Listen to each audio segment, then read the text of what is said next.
Le Grand Matin Sud Radio, 7h-9h, Jean-Jacques Bourdin. Bien, Cédric est avec nous et Abdelhak. Cédric, pour commencer à Narbonne. Bonjour Cédric. Bonjour Jean-Jacques. Vous êtes électeur du Rassemblement National et vous êtes d'accord avec la proposition de Gabriel Attal ? Oui, tout à fait. Je me rappelle, moi, dans les années 80, parce que j'ai plus d'une cinquantaine d'années, je me rappelle que dans les années 80, il n'y avait pas autant de jeunes filles voilées. Je pense que c'est plus pour montrer son désaccord avec le pays ou pour faire de la provocation qu'autre chose. Donc après, c'est vrai que va falloir qu'on nous montre pourquoi les mœurs ont changé. Ils ont changé dans le mauvais sens. Pour moi, je crois que c'est important de savoir que aujourd'hui, la laïcité, elle doit être partout, hein, que ce soit dans le sport ou que ce soit moi aussi, je suis comme vous un défenseur ardent de la laïcité, mais il faut que tout le monde défende la laïcité, hein. Et face à toutes les religions. Je dis bien face à toutes les religions, hein, Cédric. Oui, bien sûr. Et puis il y a une chose qui est très importante, il ne faut pas oublier, quand on parle des gens du Maghreb qui sont français, originaires du Maghreb et qui sont français, quand on leur demande de quelle origine ils sont, et ça c'est super choquant, ils disent je suis musulman. Alors moi j'ai un collègue, je lui dis mais je te demande pas ta religion, je te demande de quelle origine tu es. Tunisie, Maroc, Algérie, mais de suite ils se revendiquent musulmans au lieu de dire je suis Tunisie, je suis Maroc. Pas tous, parce que quand vous demandez à un Kabyle par exemple, et il vous dit je suis Kabyle. Ah, lui, il dira, je suis kabyle, ça c'est sûr. Ça c'est sûr et certain. Mais bon, voilà, c'est quelque chose qui devient un petit peu choquant. C'est comme si, qu'en fait, on demandait à une personne de l'Europe de quelle origine il était, et il dit, moi je suis catholique ou moi je suis protestant. Oui, non, bien sûr. C'est quelle origine mais réelle. Le problème d'interdire le voile dans l'espace public pour les mineurs de moins de 15 ans, je vois pas comment... Concrètement, ça peut se faire. Mais enfin bon, Abdelhak, justement. Ça peut être compliqué, bien sûr. Abdelhak, bonjour.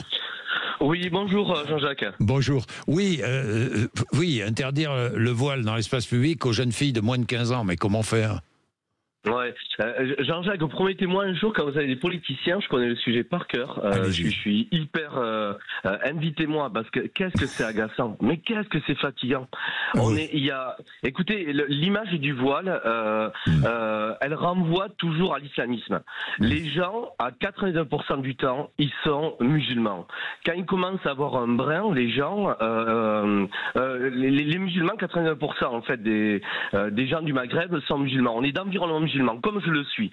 Mais évidemment, la plus grosse importance que j'ai dans la tête est quand les musulmans, ils sont laïcs. Donc laïque, c'est bien la séparation de la politique avec la religion. Non mais vous Abdelhak, mais vous connaissez, j'imagine, des amis, vous avez des amis musulmans qui sont sensibles, qui sont sensibles aux thèses, par exemple, des frères musulmans, Abdelhak.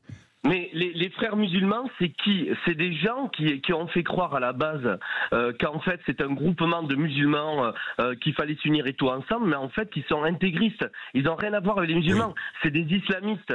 C'est ça. En fait, on est en train de parler. On est en train de parler vraiment de quelque chose qui représente même pas 1% du problème qu'il y a chez les musulmans. Faut pas que vous le voyez. Ensuite, on en a assez. Je vais vous dire, on est 5,4 millions de musulmans en France, d'environnement musulman. Moi, je ne suis pas croyant, comme beaucoup sont croyants. Certains ne sont pas croyants. On est d'environnement musulman. Tous les jours, ils ont que ça à la bouche, c'est d'une nullité ce sujet. Ils ont que ça à la bouche, les Retailleau et compagnie. Et là, pourquoi il se met Gabriel Attal? Parce que c'est un sujet qui permet à un certain électorat de voter pour eux. Mais franchement, aller toucher le voile... Et évidemment, le voile, ça représente quoi pour certains? Ça représente un attachement à une religion, mais dans l'esprit de nos citoyens français, c'est pour eux, ça leur renvoie à l'islamisme. Mais les islamistes, c'est 0,01% des musulmans. Merci Abdelhak. Merci dans tous les cas, Abdelhak. On se retrouvera sur la question. Il est 8h, vous êtes sur Sud Radio.